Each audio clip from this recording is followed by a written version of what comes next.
জাতি ইত্যাদি কিছু আসেনি ভাই। মানুষের ক্ষেত্রে ধনী মানি অর্থ সম্পদ, আর ভাষার ক্ষেত্রে ধনী মানি তার শব্দ ভান্ডার। যেই ভাষার শব্দ ভান্ডার বেশি, প্রতিশব্দ বেশি, ওই ভাষার ধনী বেশি। মানে বড় লোক কইলে বেশি বোঝে, দেশ গ্রামে সহজ সরল মানুষ, আবার ধনী রিস এগুলো নাও বুঝতে পারে। বড় লোক কইলে লোকেরা সহজে বোঝে না, কি বলেন? সবাই বোঝে। তাহলে যেই ভাষার শব্দ ভান্ডার বেশি, প্রতিশব্দ বেশি, ওই ভাষা বড় লোক বেশি। পৃথিবীতে আরবি ভাষার মতো এত বড় লোক ভাষা দ্বিতীয় আর একটা পৃথিবীতে নাই। বলেন সুবহানাল্লাহ। একটা শব্দের 20টা 25টা 30টা 50 100 200 500 পর্যন্ত প্রতিশব্দ আছে। আল্লাহ। তাহলে কোরআনুল কারীমটা আল্লাহ তাআলা কোন ভাষায় অবতীর্ণ করছেন? আরবি ভাষায়। তাহলে বোঝা গেল দুনিয়ার সব থেকে বড় লোক ভাষা যেই ভাষাটা, যেই ল্যাঙ্গুয়েজটা রিস, সেই সমৃদ্ধ ল্যাঙ্গুয়েজে আল্লাহ তাআলা কোরআনুল কারীম অবিস্মরণীয় কিতাব, জীবন্ত মুআজিজা, মুহাম্মদ রাসূলুল্লাহ সাল্লাল্লাহু আলাইহি ওয়াসাল্লাম হাবিবে কিবরিয়ার জীবনের সব থেকে বড় মুআজিজা কোরআনুল কারীম, সেই কোরআনটাকে আল্লাহ তাআলা আরবি ভাষা অবতীর্ণ করেছে। এই এক আয়াতের তাফসীর, ব্যাখ্যা, বিশ্লেষণ বছরের পর বছর করলো শেষ হবে না। আল্লাহু আকবার, আল্লাহু আকবার। আল্লাহ তাআলা বলেন, কুল্লু নাফসিন যায়িকাতুল মাউত, সব প্রাণীকে মরতে হবে পৃথিবীতে। কারো নাম যদি থাকে প্রাণী, তার পিছনে লিখে দেওয়া হলো সে একদিন না একদিন মরবে। আমি একটা বিজ্ঞানের একটা জার্নাল আর্টিকেল পড়লাম, এই দুনিয়ায় সব থেকে দীর্ঘজীবী কি দুইটা জিনিস পাইলাম। একটা হলো এক ধরনের ব্যাকটেরিয়া, ওই ব্যাকটেরিয়াগুলো 5000 বছর পর্যন্ত বাঁচে। আর একটা হলো এক ধরনের গাছ আছে 1000 বছর পর্যন্ত বাঁচে।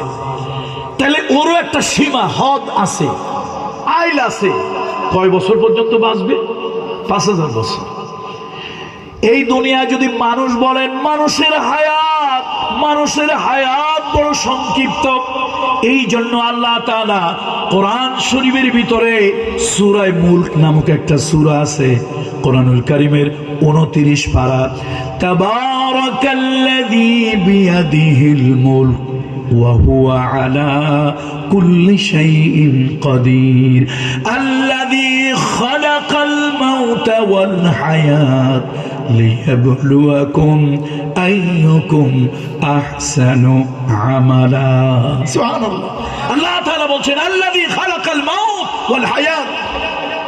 দেখেন আল্লাহর শব্দটা দেখেন, আপনারা শুনতেছেন তো আমার কথা? আল্লাহ তাআলা আমাদের দৃষ্টিতে, আমাদের জ্ঞান হলো সসীম। আল্লাহ তাআলার জ্ঞান হলো সীমা টিমা নাই। জ্ঞান বলতে যা, এটা সব আল্লাহ। জ্ঞান বলতে সব আল্লাহ। আমাদেরকে আল্লাহ কি দিছে? ওমা উতিতুম মিনাল ইলমি ইল্লা কালিলা। এই আমাদের সামান্য সুইয়ের আগায়, একটা আটলান্টিক মহাসাগরে সুই যদি ডুবানো হয়, সুসের আগায় যেতটুকু পানি আসে, আমাদের দুনিয়াবাসীর জ্ঞান হলো অতটুকু। সুবহানাল্লাহ, সুবহানাল্লাহ। এখন দেখেন আমাদের জ্ঞান কিন্তু বলছি সীমিত, আমাদের জ্ঞান কম। এখন আমাদের জ্ঞানে মনে হইতেছে আল্লাহ ভুল করছে। আমাদের জ্ঞান কম না? কমে, যেহেতু অল্প বিদ্যা ভয়ঙ্কর। এখন আমাদের জ্ঞানে মনে হইতেছে আল্লাহ তো ভুল করলো কেন? আল্লাযী, যিনি খালাকা, সৃষ্টি করেছেন, আল মাউত, মৃত্যু, ওয়াল হায়াত, জীবন। আচ্ছা, উল্টো হয়েছে না? আল্লাহ তো এইভাবেই বলতে পারতেন আল্লাযী খালাকাল হায়াত ওয়াল মাউত লিয়াবলুয়াকুম আইয়ুকুম আহসানু আমালা। আল্লাহ তাআলা সৃষ্টি করেছেন তোমাদের জীবন এবং মরণ, তোমাদেরকে পরীক্ষা করার জন্য। দেখেন আল্লাহর শব্দ চয়ন, আল্লাহর ভাষা দেখেন কি শৈল্পিক ভাষা। আল্লাহর ভাষা বুঝতে হইলে সলিমদ্দি মার্কা জ্ঞান নিয়ে আল্লাহর ভাষা বোঝা যাবে না। তসলিমা নাসরিন, হুমায়ুন আজাদ আর মুরগি কবিরের জ্ঞান দিয়ে আল্লাহর ভাষা বোঝা যাবে না। কত শৈল্পিক ভাষা, কত উন্নত শব্দ চয়ন। মানুষে, আমি আল্লাহর একটা শব্দের ভিতরে তোর জিন্দেগি পার হয়ে যাবে। এখন আল্লাহ তাআলা কি করলেন? আল্লাহ কয় আল্লাযী খালাকাল মাউত ওয়াল হায়াত, তিনি সৃষ্টি করেছেন জীবন, মৃত্যু এবং জীবন। আচ্ছা, আমরা মরি আগে না বাঁচি আগে? কথা কি আমার বোঝা যায় না ভাই? আমরা কি বাঁচি আগে না মরি আগে? আগে তো বাঁচি, তারপরে না মরি। কিন্তু আল্লাহ বলতেছে সৃষ্টি করছেন মউত, এরপরে কি হায়াত। তো উল্টো হয়েছে না? আমাদের দেশের কলেজের লজিকের ভাষায়, মান্তিকের ভাষায় উল্টো হয়েছে। আসলে উল্টা হয় না। ওই যে বলছিলাম আমাদের জ্ঞান কম, সীমিত জ্ঞান দিয়া যেরকম মানুষ রকেট প্লেন বোঝে না, রকেট প্লেন ওলারা যেরকম মহাকাশ গবেষণা করেও 1000 বছরে শেষ করতে পারে না, আমাদের জ্ঞানটা যত সামান্য। আল্লাহরে প্রশ্ন করি, আল্লাহ এই কাজটা আপনি করলেন কেন? আল্লাহকে শোনো, এই ভবের বাজার, দুনিয়ার বাজার, এই রং তামাশার বাজার, এই লোভ লালসার বাজার, এই দুনিয়ায় দুদিনের ক্ষমতা, দুদিনের শেয়ার, দুদিনের পাওয়ার, দুদিনের টাকা পয়সা, দুদিনের অর্থ, দুদিনের করি ভাইয়া, তুমি ভুলে গেছো মৃত্যু তোমার একদিন আসবে। মৃত্যুটা ইউনিভার্সাল, চিরন্তন। জীবন যেরকম সত্য, এর থেকেও 1000 কোটি গুণ সত্য হলো মৃত্যু। এইটা তোমারে ধাক্কা দিয়া স্মরণ করায় দেওয়ার জন্য। আমি আল্লাহ ভুল করি নাই, আমি আল্লাহ বেওকুফ নাদান না। তুমি বেওকুফ, তুমি নাদান, তুমি ঘুমের ভান করে আসো। তোমার একটু ধাক্কা দিয়া সজাগ করার জন্য আমি আল্লাহ শব্দ চয়ন এইভাবে করেছি, আল্লাযী খালাকাল মাউত ওয়াল হায়াত। মৃত্যু হচ্ছে তোমার জীবনের ইউনিভার্সাল ট্রুথ, চিরন্তন সত্য। পৃথিবীতে কত বড় বড় লোক আসছে, আল্লাহ আল্লাহু আকবার, আল্লাহু আকবার। লাস্ট ইয়ার, গত বছরের অক্টোবরের শেষের দিকে আমি গিয়েছিলাম পেত্রা, এটা হচ্ছে জর্ডানের ভিতরে। আপনারা অনেকেই দেখবেন যে পৃথিবীর ওয়ার্ল্ড হেরিটেজ, পৃথিবীর প্রত্নতত্ত্বক নিদর্শন যতগুলি আছে তার মধ্যে পেত্রা একটা। তো সেখানে এই ওয়ার্ল্ড হেরিটেজ দেখার জন্য, যেমন চীনের প্রাচীর, এটাকে লোকেরা বলে ওয়ার্ল্ড হেরিটেজ, এটি বিশ্বের ভিতরে একটা প্রত্নতাত্ত্বিক নিদর্শন। তো পেত্রায় গেছি, প্রায় 7 কিলোমিটার লম্বা পাহাড়। সেই পাহাড় কেটে কেটে তারা সুন্দর তেরন গেট বানিয়েছে। 1000 বছর আগের কথা, হাজার না, হাজার হাজার বছর আগের কথা। অ্যাপ্রক্সিমেট আইডিয়া প্রায় 4000 বছরের উপরে। তো বিশাল বড়, যে কেমন পাথর, পাহাড় আমাদের দেশের মাটির পাহাড় না, পাতা পুতা বানায় যেই পাহাড় দিয়ে, পাথর দিয়ে, ওই পাথরের পাহাড় প্রায় 7 কিলোমিটার 6 কিলোমিটার লম্বা। এইটারে কেটে গেট বানিয়েছে।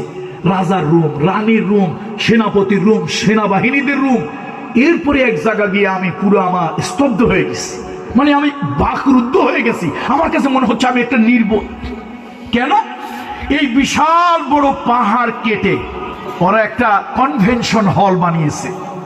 দেখেন, এই যে আমি মাইকে বলতেছি, গলা আমার ভাঙ্গা যাই, খারাপ হোক, আপনারা কিন্তু শুনতেছেন না? এখন ওই যুগে তো ওইরকম কোন সাউন্ড সিস্টেম আবিষ্কার হয় নাই।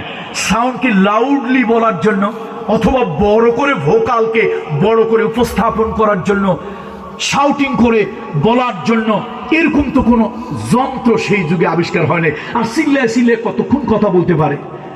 সেই যুগে এই পাথর কেটে কেটে তারা একটা বিশাল গ্যালারির মতো বানিয়েছে। প্রায় 4000 থেকে 4200 লোক বসতে পারে একসাথে। এবং সামনে একটা মঞ্চ তৈরি করেছে, সামনে পিছনে হলো পাহাড়, কঠিন শিলা পাহাড়। এই জায়গায় দাঁড়িয়ে একটা লোক বক্তৃতা দেবে, এই আওয়াজটা পাহাড়ে গিয়ে প্রতিধ্বনিত হবে। পাহাড়ে বাড়ি খেয়ে এই যে একসাথে কনভেনশন হলে 4000, 3200, 3800, 3500 লোক বসে আছে, প্রত্যেকের কানের মধ্যে কথাগুলো ঢুকে যাবে। কত হাজার বছর আগের কথা বলতেছি। তো আমি তো মানে অবাক, চিন্তা করতেছি যে এটা কেমনে করলো। একবার গিয়েছিলাম মিশরের একটা জায়গা আছে ফাইয়ুম, একটা প্রবেশ, কিছুই নাই, যা দেখি না তা বিশ্বাস করি না।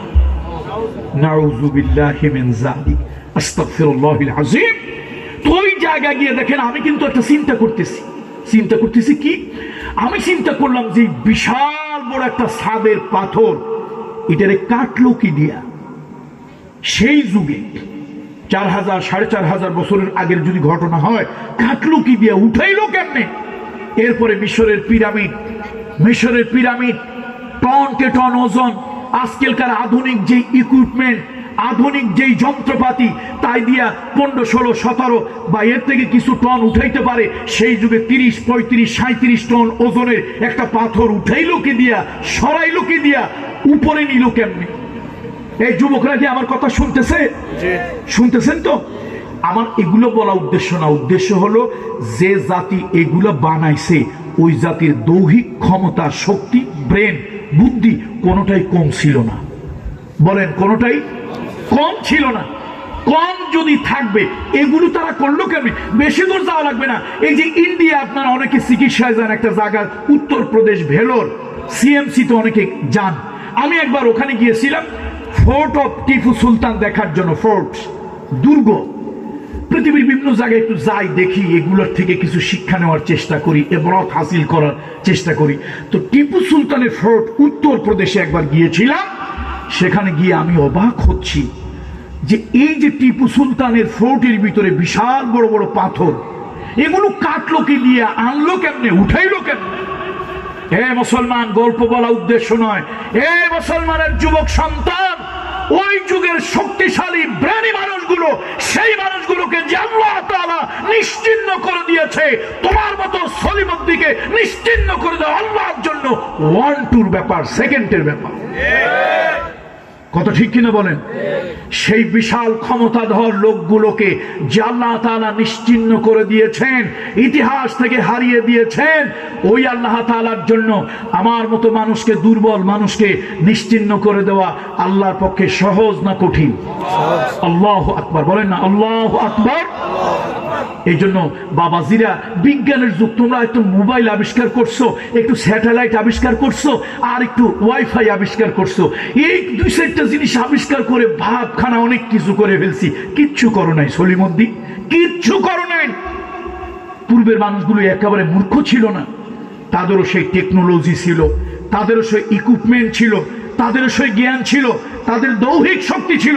আল্লাহ তাআলা পৃথিবীতে আজ সামুদ অনেক জাতি, আমার কথা নয়, কোরআন কারীম সাক্ষী, এই দুনিয়ার অনেক বড় বড় জাতিকে আল্লাহ তাআলা বিলীন করে দিয়েছেন, বিলীন করে দিয়েছেন। ইতিহাস থেকে নাম, নেশারা, চিহ্ন আল্লাহ তাআলা তাদেরকে মুছে দিয়েছেন। এই জন্য আল্লাহ তাআলা একটা চরম বাস্তব সত্য আল্লাহ তাআলা বললেন, কুল্লু নাফসিন যায়িকাতুল মাউত, প্রত্যেক প্রাণীকে মরতে হবে। হাতি যত বড় শক্তিশালী হোক, ওই হাতি মারা যাবে। আর পিপিলিকা যত দুর্বল হোক, পিপিলিকা মারা যাবে। মানুষ যত বুদ্ধিমান ক্ষমতাসীন হোক, মানুষও মারা যাবে। ইন্নামা তুওয়াফাউনা উজুরাকুম ইয়াওমাল কিয়ামাহ, তোমাদের কৃতকর্মের ফলগুলি, তোমাদের কৃতকর্মের পুরস্কার, তিরস্কার, সওয়াব অথবা পাপ আল্লাহ তাআলা ওই কিয়ামতের ময়দানে দেবেন। হেয়ার আফটার, কেউ কেউ বলে হেয়ার আফটার, কেউ কেউ বলে রিজারেকশন, কেউ বলে ডে অফ দ্য জাজমেন্ট। হিন্দুরা বলে পরকাল, আমরা বলি আখিরাত। যে যে ভাষায় বলি না কেন, যেই ভাষায় বলি না কেন, এই জীবনের পরে আরেকটা জীবন।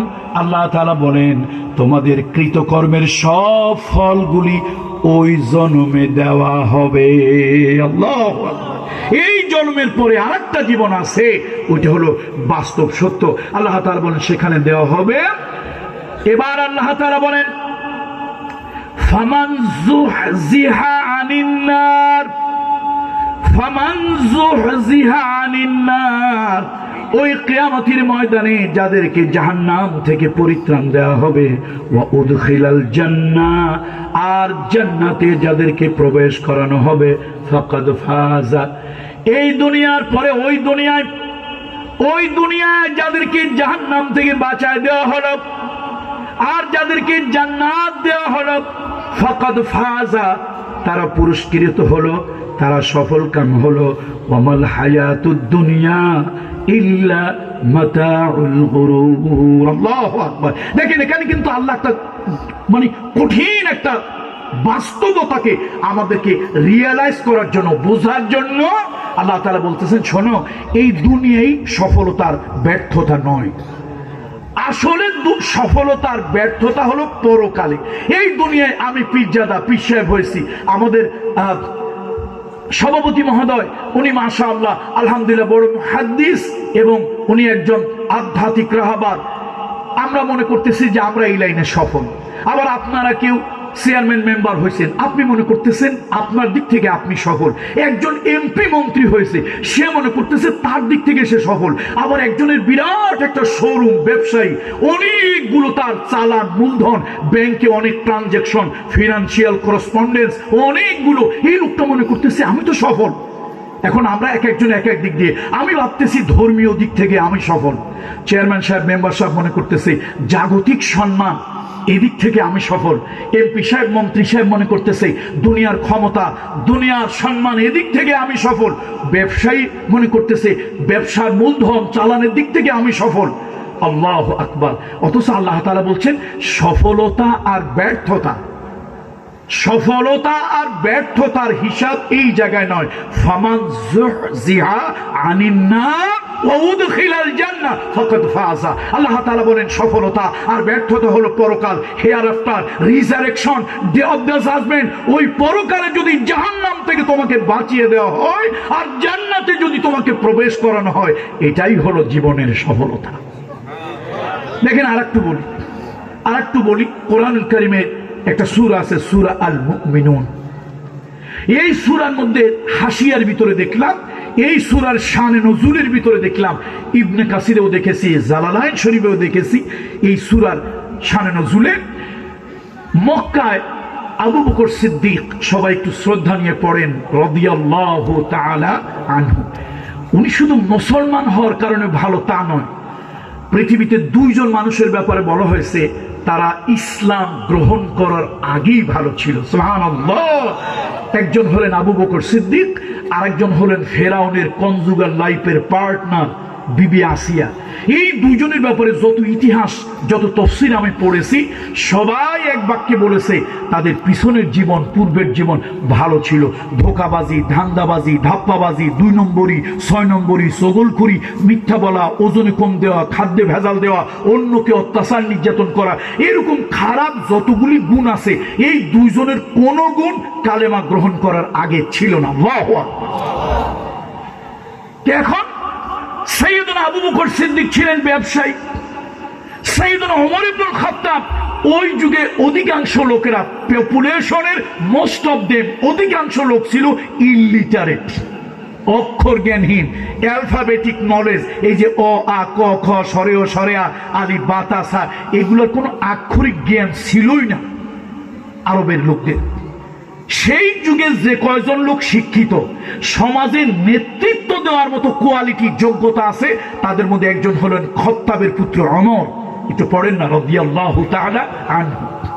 ওই যুগে তৎকালীন সময়ে পণ্য আমদানি, পণ্য রপ্তানি, এই যে আমদানি আর রপ্তানি ব্যবসায় যে কয়টা লোক মার্চেন্ট ব্যবসায়ী ছিল, তার মধ্যে একজনের নাম হলো ওসমান ইবনে আফফান জিন্নুরাইন। একটু পড়েন না, রাদিয়াল্লাহু তাআলা আনহু। আমাদের দেশে কেউ আছে 1000 টাকার ব্যবসায়ী, কেউ আছে লাখ টাকার ব্যবসায়ী, কেউ আছে কোটি কোটি টাকার ব্যবসায়ী। ওসমান জিন্নুরাইন ছিলেন কোটি কোটি টাকার ব্যবসায়ী। সেই যুগের কথা কি, মার্চেন্ট ব্যবসায়ী। শুনতেছেন না আপনারা আমার কথা? সমাজের আর একটা লোক, কিন্তু আপনারা জানেন না, এই লোকটা খুব প্রভাবশালী, খুব প্রভাবশালী। সেই লোকটার নাম হলো আবু উবাইদা ইবনুল জাররাহ। সকলে পড়েন, রাদিয়াল্লাহু তাআলা আনহু। এই লোকটা সমাজে খুব প্রভাবশালী ছিল, খুব প্রভাবশালী। তার ভালো একটা গুণ কি জানেন? এত নিপুণ হাতে তরবারি চালাতে জানতো। আল্লাহ, যেন তেন লোকটার সামনে দাঁড়াতে পারতো না। একটা সোশ্যাল স্ট্যাটাস, একটা সোশ্যাল স্ট্যাটাস, সামাজিক যে মর্যাদা অবস্থান, আবু উবাইদা ইবনুল জাররাহ ছিল, বংশীয় আভিজাত্য ছিল। আর তৎকালীন যুগে কাবা ঘরের মোতাওয়াল্লি, বংশ পরস্পরায় মানুষের কাছে সম্মানী বংশ, কুরাইশ বংশের আব্দে মানাত গোত্রের আব্দুল মুত্তালিবের ছেলে, তার নাম হলো আমির হামজা ইবনে আব্দুল মুত্তালিব। এই যতগুলো মানুষ বললাম, রাদিয়াল্লাহু তাআলা আনহু, প্রত্যেকটা মানুষ ভালো ভালো অবস্থানে। দেখেন, কালেমা পড়ছে, কি পড়ছে একটু বলেন তো দয়া করে? কালেমা পড়ছে, রাসূলুল্লাহর কাছে আল্লাহর হাবিব, হাবিবে কিবরিয়া রিসালাতকে মেনে নিয়েছে, রাসূলুল্লাহর কাছে নিজেরে সঁপে দিয়েছে। আগে ছিল সমাজের একেবারে উঁচায়, এখন চলে আসছে নিচায়। তো এখন কি হয়েছে, ওই যে আবু জাহেল, আবু লাহাব, উতবা, সাইবা, এগুলি তাদেরকে একটার পর একটা মামলা, হামলা, অত্যাচার, নির্যাতন, নানান কিছু করতে লাগলো। বাড়ি ছাড়া, ঘর ছাড়া, ব্যবসা ছাড়া চলে গেল জীবন বাঁচানোর জন্য আবিসিনিয়ায়। ওইখানে যাওয়ার পরে কারা যেন একটা মিথ্যা প্রস্তাব দিয়ে দিছে, কয় না মক্কার পরিস্থিতি, সিচুয়েশন, মক্কার পলিটিক্যাল সিচুয়েশন এখন অনেক ভালো। আবিসিনিয়ায় হিজরত করতে গেছে, না থেকেই তারা চলে আসছে। এসে দেখে আল্লাহ কি শুনলাম, পরিস্থিতি আগের তুলনায় আরো খারাপ। এখন যে নির্যাতনের স্টিম রুলার, অত্যাচারের, অমানবিক অত্যাচারের, নির্যাতনের স্টিম রুলার এই সাহাবীদের উপরে চলতেছে। যার কোটি কোটি টাকার ব্যবসা হারাইয়া ওই লোকটা পাহাড়ের গুহায় গুহায় ঘোরে। যার হাজার টাকা, লাখ টাকার ব্যবসা, আবু বকর সিদ্দিকের মতো একজন ভালো মানুষ মক্কার হারাম শরীফের চত্বরে যারে গলায় ফাঁসি দেওয়া হয়েছে। কি দিয়ে দিছে জানেন? একটা নতুন ইয়ামানি চাদর তার গলায় ছিল, নতুন ইয়ামানি চাদর।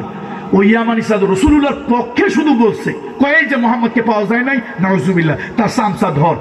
এমন ভাবে গলায় ফাঁসি দিয়েছে। আল্লাহ আবু বকর সিদ্দিকের শুধু হায়াত আল্লাহ রেখেছিলেন, তাকে দিয়ে দ্বীনের খেদমত করবেন, আল্লাহর আরশে তাকে দিয়ে দ্বীনের খেদমতের ফয়সালা ছিল, না হলে আবু বকর সিদ্দিক ওই ফাঁসিতে বাঁচত না, নির্ঘাত মারা যেত। কথা কি শুনতেছেন আপনারা আমার? আমি সফলতার ব্যর্থতার কথা বলতেছি। কোরআন শরীফের সূরা আল মুমিনুন এর